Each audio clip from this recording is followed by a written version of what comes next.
Hey guys, and welcome to part 24 of the Resident Evil 6 playthrough. We are now on to chapter 4 of Jake's campaign, where we're escaping the Neo Umbrella facility and we're heading to rendezvous with Simmons in China. And we're on a motorbike, so this entire first part is a vehicle chase sequence. Yeah, Abby will be controlling the motorbike. All I can do is shoot behind any enemies in other motorcycles and this chopper. Good thing he's not driving, folks, because the very first playthrough we ever did of the game, Here he goes, folks. he crashed the motorcycle 5 fucking times in a row. It was ridiculous. It got to the point where I had to tell him there was a brake button. No, that's because this motorbike controls like shit. I'm gonna say right now, I fucking hate this motorbike. It's just the way it turns, the camera turns with you, it throws you off. And not to mention that, for this entire section, I do not recommend just holding down the accelerator and going all the way with no brakes. Just slow down. You may think there's a penalty because there's a helicopter on your arse, but no, the helicopter does not shoot you down. It's all the shit you have to avoid in your path that will be an insta-kill. There'll be obstacles in the middle of the road, like cars, buses, and everything. It's like they really want to do a really action-based movie. and then you have to deal with Joavo shooting at you as well. Indeed. And throwing Molotovs. Bullshit, they should be deep. It's a video game. Oh my God, Jake! This city's going to hell in a handbasket. Even more annoying when we got quick time events too. Right, what you have to do here, folks, is that I have to shoot that barrel before that guy, the Joel, fires the rocket launcher, otherwise we're both dead. Yeah, you get 2 scripted sequences as Sherry here. This is really starting to hurt. Next time I'll steal a limo. Can you imagine that? Jake Mueller driving the limo business. Hey, if you're gonna drive, you might as well do it in style. Right, what all these Joel can do is either run up to you next to you or they'll throw Molotov cocktails, which you can take damage from, folks. Is this where the cars come into play? No, that's later on when you go into the motorway. Right. We're cutting through the streets, but it's because they throw so much shit at you, you don't expect to avoid the cars in time. Like Steven said, because I did not like how this bike fucking controls, I died 5 times in our first playthrough. And then when it was my turn to take control of the bike, in the next playthrough, we didn't die a single time. Because I'm good at driving. Maybe not flying. Not in real life, though. I can imagine you driving on like this. No. But I just really fucking hate how the camera twitches when you're turning, and it's really, really awkward. Yeah, these sort of camera problems are also apparent in the truck chase when you're playing as Chris and Piers as well. And we've got a little bit of a QT here, folks. This is timed. What Abby has to do is that she'll have QTs to start the engine, and she has to catch up with me before I lose my grip and fall. The Jake player has to press a quick time event in order to start the bike, then quickly catch up to Sherry as well. But there's also bamboo falling as well. But it's a little bit another visual distortion thing where you think you're not supposed to go near, but it turns out you can go somewhat near the bamboo as it falls because the entire pole somehow doesn't count as a hitbox. Like, see what I mean? Like shit like that. That is fucking tense. Molotovs! But yeah, I recommend at this point, folks, just drive slowly, and by that, don't touch either the brake or the analog or the accelerator. Yeah. Let the bike drive itself. Quick time event here. Did we mention that there's a lot of QTs in this game? Yeah. And the Sherry player has... the Jake player has to press that. There is an emblem up there. Dick move. Yep. Only Sherry can get that. So you have to play this again as Jake in order to get the other one. If Abby wanted to get that emblem, we would have to replay the game and swap characters. Don't you hate it when games do that? Yes. Were there any emblems Chris and Sheva couldn't reach, or could they both reach them? There was I believe there was one in chapter 2 of Chris's where you have to use Pierce's sniper rifle on the bridge. No, I mean Ferrari 5. Did that have any? I don't think so. Because if one person gets it, both gets Yeah. it. Both players get it. By the way, that failed that is an instant death. Yeah, and that's another quick time event. Jake needs to press. This is another hard part, folks. Just drive slowly, I recommend for this bit. Yeah, see, Abby's using the brake here. You can see why. And they expect you to drive at a fast speed because they try to press you with the helicopter on your arse, Yeah, but there's no time limit here. So instead he wins the race. that argument does not work for modern Sonic fans.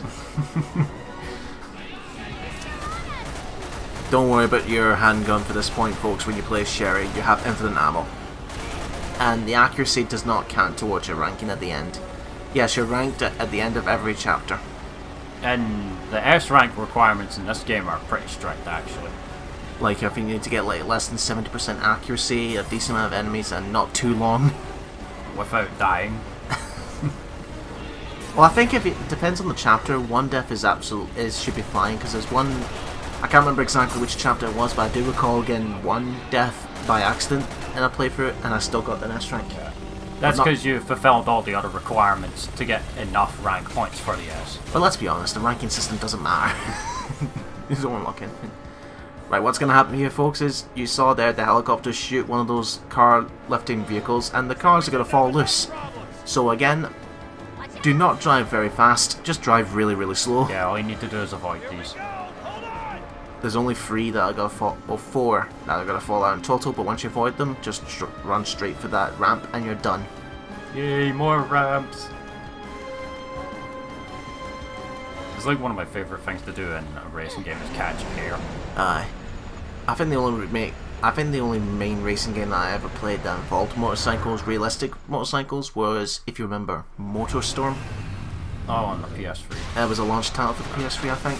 I heard that game had terrible rubber band AI as well. Aye. But it had a thing where you can have a boost, but if you use it too much, the tanks would explode. And then it would replay. But what was funny is that if you went with the bike or the ATV, your character model flies off ragdoll physics style. Didn't Flat Out do that as well? That was another racing game, I think. Never played that, actually. Now we have another story intersection. This time with Chris. No, you mean this time with Jake and Sherry. We already did our perspective. Well, you know what I mean. But I honestly think this takes a little bit longer. Yeah, From because Jake you and have Sherry. to defeat everything in order to progress here. And the AI of Chris and Pierce at this point is not really helpful. So just the same thing, folks, as the Chris campaign. Just destroy all the Joavo and then until the helicopter decides to make a temporary retreat. Really moody, Jake. There, I didn't ask for it. Be grateful. We're going out our way to help you. Well, this is when he slowly becomes a better character, but He's still kind of reeling from the revelation about Wesker. So he doesn't really know where to focus his anger. well, at this point he doesn't know that Chris killed Wesker at the end of RE5, so. And now we got grasshopper legs. Fuck off, grasshopper. Nope. Yeah, because I'm out of stamina. Weak ass kick. No. Funny thing. Oh, you go ahead.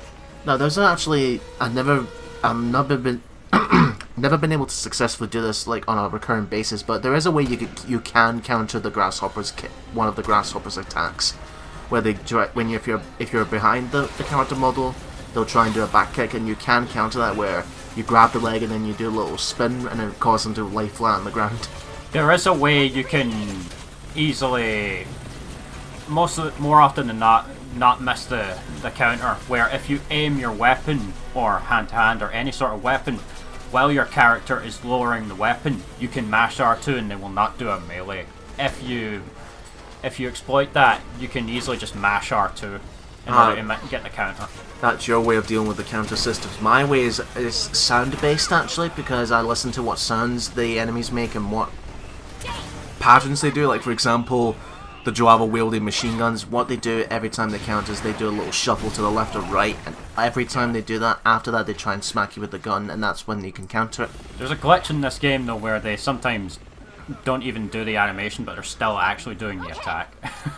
So that's the way I go about my counters, folks. Is just listen for the sounds they make and pay attention to their attack pattern. Yeah, I know a lot of the timing for them, but there are moments, especially in Mercenaries, where I don't have enough time to actually time it properly, so I need to quickly use the aiming trick and with the counter in order to do it.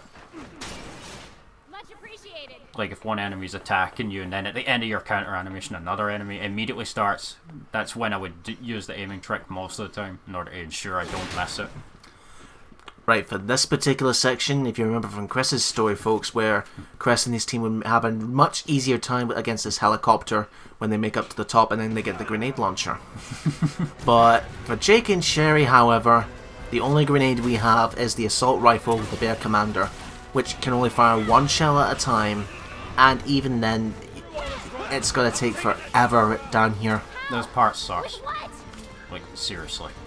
There's only a unique section here for Jake, actually, but the timing has to be pitch perfect, where when the helicopter flies off the stage, it's going back to pick up reinforcements. In this area, there's 2 landing platforms. Now you can see right here, the helicopter's dropping reinforcements, but if you get to that point with Jake, you can actually grab onto the rope and then mash the shit out of the square button to climb all the way up that rope and kill the pilot with one magnum shot. Problem is, however, as they drop Jawavels down, they constantly shoot at you, and if you lose one block of your health, you will fall down and you will not be able to grab up that rope. It's a one-time chance every time it drops reinforcements. And it doesn't always stop around for you. You actually get another chance at it as well, so it's just incredibly luck-based. And you need to do it if you're going for the platinum for the game as well. Yeah, because there's a trophy for killing the helicopter pilot with at point-blank range. So I would say the best way to get that trophy is to play on amateur difficulty. Have a flash grenade on standby so that you can stun the Jawavel as soon as they land and then grab the rope. And with amateur difficulty, you won't take as much damage when losing a block. And you can see here, Abby's trying to have a go at it, but yeah, she got shot down. Like, don't you love incredibly luck-based trophies that are absolutely no fun whatsoever? But the problem is that you don't know which of these 2 platforms it's going to land on, because it's random. And to think that if Jake, Chris and Piers, we got through this boss in like what, 30 seconds? Less than a minute. It was our best run ever, I think, of that boss as well. Not to mention the synchronized reloading after the cutscene. Yeah. But yeah, choppers as a boss in Resident Evil. Kind of scraping the bottom of the barrel there, aren't we, Capcom? In fact, we had a chopper boss in Devil May Cry 2 as well, and that's actually even worse than this. How so? Oh, the only real way to damage it is with firearms. And let me guess, they're limited. No. The problem is that it takes so little damage in general, and when it first appears, it's essentially a giant chase sequence, and Devil May Cry 2 is boring as shit to begin with, so it's You'll see what I mean when we get to it. God, this is dull. Yeah. See what I mean? And there is a time limit here. If you don't get it in time, Cress will destroy it instead. Well, How did that miss you? No idea. Well, it's because Chris and his team are busy taking care of the chopper from up above. But of course, knowing the AI, they won't know. No, they're busy trying to keep jerk Chris under control. Because remember, this is when Chris is all pissed off at Ada. Because in Chris Chapter 3 he enters douche mode. Who called me a douche? Step forward now.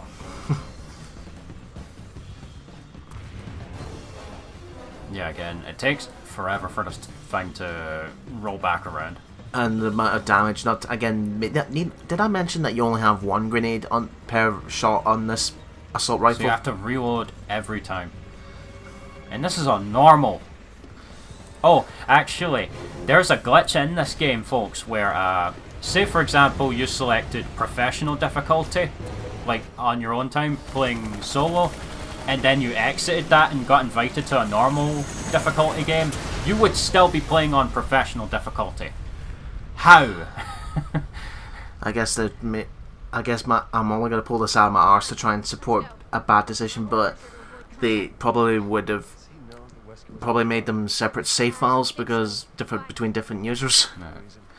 But in order to fix that, you must go back into chapter select and select a normal difficulty chapter. Then, which is bullshit design, if you ask me. I'd say it's even worse than the fucking adaptive difficulty in RE4 and 5. Like, that's just straight up glitching of difficulties, and come on, guys. But it's also annoying when you join. It's like when you, again, if you play amateur and then you go and join, you're invited to someone who's playing it on professional, but yeah, everything's piss easy for you. Everything's piss easy, and they get pissed off at you. I have no idea why that happens. Who's Uncle Sam? The American poster. We need you. You've seen it before, I think, at least once. Well, I probably don't pay attention to it. But you uncultured swine. Right, this section you get, it's a little bit of a briefer section where you can pick up items and there's an emblem. There we are. These terrorists have unleashed bioweapons on our country too. So, that's your reward for dealing with a long and dull boss fight. Take a breather. This next area was the demo for...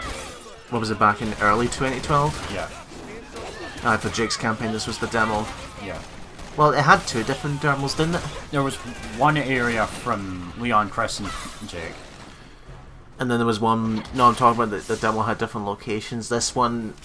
There was one demo that had this location, and there was the other that had the first battle against the Ustanuk. Yeah.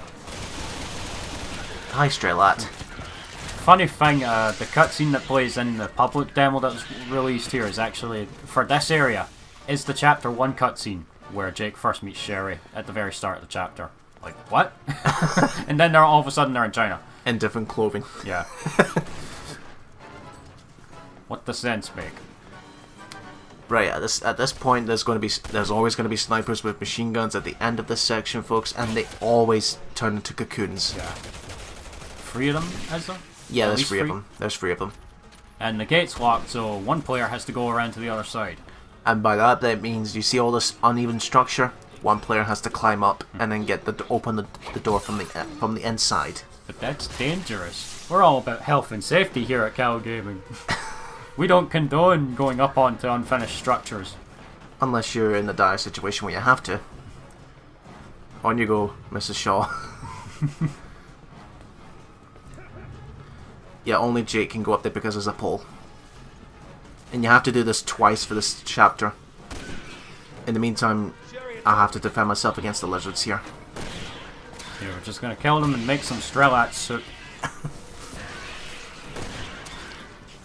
And now you can destroy the cocoons before they hatch, but they require a shit ton of bullets. Yeah, that's where you'll want to use the quick weapon switch exploit, where you fire a high power weapon, then immediately switch back and forth to it. Or, you know, just unload your machine gun. I had a fail the other night. We were doing No Mercy, and I was trying to use the weapon switch exploit, and I accidentally used 2 first aid sprays at full health. I was like, fuck. Don't you feel silly? Yes.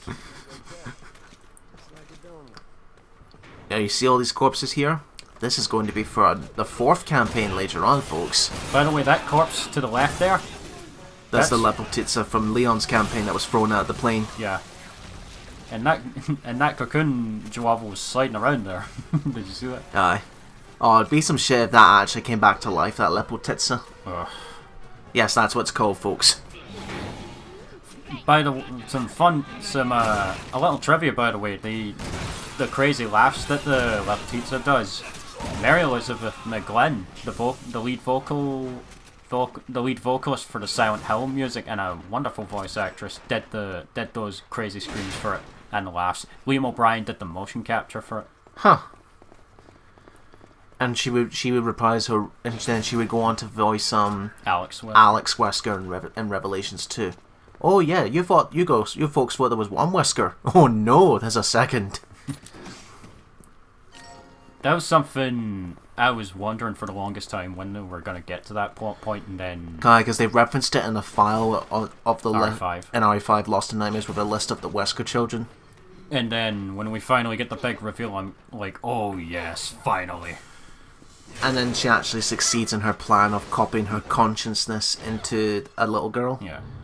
In other words, sequel bait. You gotta think how Jake is feeling right now. Not only has he got a psychological father, but he's now got an aunt in the mind of a now 17-year-old girl. I don't think he even knows. I can imagine how he'd react if he finds it. If they ever bring him back. Oh boy, more cocoon hatching. Yay, counters. Now what you saw there before when Sherry fell down, that depends if either player falls down in that bridge. Because if the person that falls down has to deal with the Jawabo here, while the other has to climb on the top of the buildings to get the other door from the other side. And if Jake falls down, we get some funny dialogue between him and Sherry's, where she's saying, "Too bad the fall didn't knock the wise ass out of you." Because he's like, "I don't have that healing factor of yours." Well, you girls love bad boys, I guess. Machine gun. Yeah, the only weapon that can you not draw the line, Stephen? When it comes to enemies, you draw the line when the enemies can fire bullets back at you. In Resident Evil sense. And if it's zombies, yeah, especially the zombies. No, I'm talking BOWs, like even these guys. Yeah. Well, these guys are human size, so, and they have basic intelligence. So. No, what I mean by that is when it comes to Resident Evil, I want my enemies. Being shot at, I draw the line. It doesn't matter if it's BOW or zombie or not. Because I'm like, really annoying after it's like I'm not here to play Gears of War. I'm here to play Resident Evil. But I'm okay with BOWs, like creatures and all that. Seriously? I got it. No, we need is a chainsaw and the assault rifle. Then it really will be Gears of War. Final Fantasy would do some sort of weapon design like that. Gunblade, Final Fantasy VIII. Like, which is what, a Magnum holster? Like the handle itself is from a Magnum, but it's got a blade? What? Where does the bullets go in, and why does it still have a trigger if it's a sword? The Gunblade would make a return in Final Fantasy 13 as well. Lightning would use it. But the moment you drop down here, the cocoons are gonna hatch. And this is where the demo would end, after a cutscene introducing a... Good job. Yeah, that's one of their Even attacks. Jake's going down. That's one of the Strelats' long-range attacks. They spit needles at you. That's instant knockdown no matter what if it hits you. Well, that also took a lot of damage before the Magnum shot. Yay, now we can have Strelat soup. Nah, I'm alright. And it just fades away, so Jake's like, no, I wanted my Strelat soup. It's your fault, Sherry. How is it my fault? Because fuck you, that's why. Well, that relationship escalated a lot quicker. Now, that little edge right there, every time I jump over this part, Andrew's always right next to me and fucking knocks me down somehow. I don't know why it happens, but it always does. Like, if Abby was next to the ladder there when he jumped down, like, you would hit her for some reason. Right, last section for this chapter. We've got another familiar enemy returning. Chainsaw. This BOW is named Ubistvo, and that is derived from the Serbian word for murder. Very fitting. And its heart is in the middle of that chainsaw. I actually think this is one of the best enemy designs in the game. It's just look at it. You'll be ripped to shreds. But there's one, I think that it depends on what type of attack it does, but there's one where it will slash it, but you can mash the X button to break free. Yeah. That's only in the campaign, no. And Mercenaries, he will just straight up go for the regular slash, which is instant kill. Yeah, traditional in Resident Evil, if it's a chainsaw, just avoid it entirely. Yeah. Only in the campaign do you get the fail-safe on mashing buttons. This is a unique bit for this particular fight, where there's a metal pole stuck in him. Abby would have to do a QT first, then I follow up with my stun nod. Oh yeah. But if you don't bother doing that, you can still shoot it down. It'll still do the same thing. And that's only part 1. We'll see him again soon. Yeah. Because chainsaws always love to come back. Hell, the ones in RE5 sometimes get up again when they go down and go on a berserker frenzy. Well, you can tell when they're going to go back up when the chainsaw's still running. Yeah. And if the music's still playing. Like, they had the Executioner and Chainsaw Magini, they had their own theme in RE5. Oh, it's Cannon. It's Leon. Can he find flying vehicles again? Leon Kennedy, pilot. Right, as we witness this, as I reload my ammunition with my guns and we witness a giant explosion from a really mediocre pilot, we'll see you in the next part, folks.